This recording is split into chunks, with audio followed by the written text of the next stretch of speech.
If you want to balance the books, try starting with the Parliament's expense accounts. Try collecting the £42 billion in uncollected corporation tax. Try firing the consultants who charge £2,000 a day to design websites that nobody uses. Until then, keep your grubby hands people's personal accounts.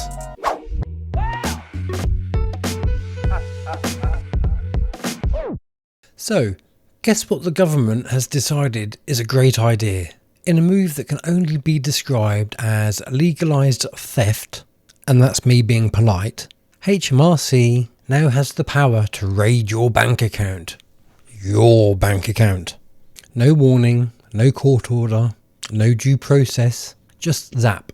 They dip into your account and they take what they think you owe. And no, this isn't a joke. And no, this isn't a dystopian Netflix plot. This is happening in England right now. You see, apparently the country's got a little tax hole. A nice bureaucratic term for we've run out of money because we've been wasting it on HS2 disasters, illegal immigration hotels and MP bar tabs. So how do they fix it? Do they close loopholes for billionaires? No. Do they chase the corporations funneling cash through Luxembourg? Not a chance. Do they maybe look to see how they are mismanaging money? Please, that would make sense. No. Instead, they go after you. The self-employed builder who missed a payment. The retired nurse disputing her tax code. The struggling family juggling bills in the cost of living crisis. They don't knock on your door. They don't call you up. They just drain your account, like leeches with spreadsheets. They're calling it direct recovery of debts. Catchy name. Sounds efficient, like a new Amazon service. But what it really is state-sponsored pickpocketing by people who couldn't organise a direct debit without losing £8 billion to fraud. And let's be honest, this isn't about tax justice. If it were, we'd be watching Rishi's hedge fund buddies getting audited every 3 months. Instead, it's everyday people like you and I, under pressure, underpaid, linked in the video description, and undermined by a system that treats them like ATMs. And wait, because it gets better. If you don't have the money in your bank account, when they come knocking, too bad. They'll freeze your account anyway. Can't pay for your rent, can't buy food for your kids. Well, maybe you should have thought about that before you disputed the fine that they probably miscalculated in the first place.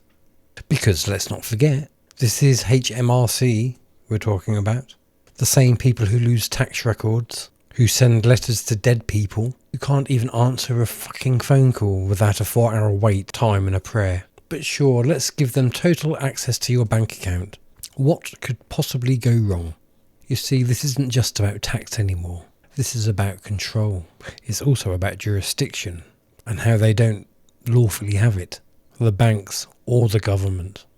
A government so desperate for cash and so drunk on power that they're skipping the courts and going straight for your wallet. They say it's about fairness. But fairness would be taxing Amazon properly. Fairness would be going after those who knowingly dodge millions of pounds worth of tax. Fairness would be protecting vulnerable people, not squeezing them dry to patch holes in a sinking ship that you sunk. And so here's my message to HMRC. If you want to balance the books, try starting with the Parliament's expense accounts. Try collecting the £42 billion in uncollected corporation tax. Try firing the consultants who charge £2,000 a day to design websites that nobody uses. Until then, keep your grubby hands people's personal accounts. Because this is not enforcement. It's extortion with a government logo. Thank you for watching. I've been Chris Brooks having a little rant. If you've enjoyed this little rant, then please do subscribe, share the video, comment and like it. If you want to go the extra mile, then please feel free to buy me a coffee using one of the links below. But for now, thank you for watching. Look after yourselves, and I'll speak to you all again soon. Bye for now.